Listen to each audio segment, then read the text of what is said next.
Hej, i den her video vil vi vise jer, hvordan man sælger, ligesom I skal lære, fordi vi er trætte af at skal lære det hele tiden, og fortælle jer det, for det er rigtig svært. Okay, Pinky, hvad starter vi med, man skal gøre? I det her tilfælde mit diamantsværd. Og hvad så? Når man holder shift ind, så sker det her, man bukker sig. Okay, vi bukker os og højreklikker.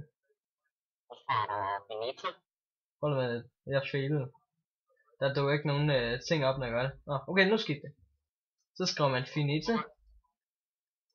Og det staves sådan der, F-I-N-I-T-E. Så kommer der en indsæt pris per ting. Det er så hvor meget det skal koste.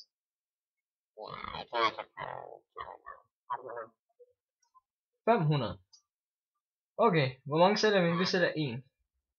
Så nu siger den også det lykkes. Så gæt hvad der er sket. Det lykkes. Okay, Pink, køb den.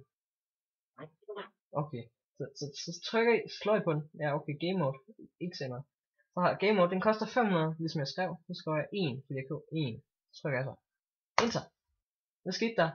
Der står den er blevet fjernet, og der står jeg købte den for 500 kroner. Og værsgo, drenge og piger. Sådan sælger man ting.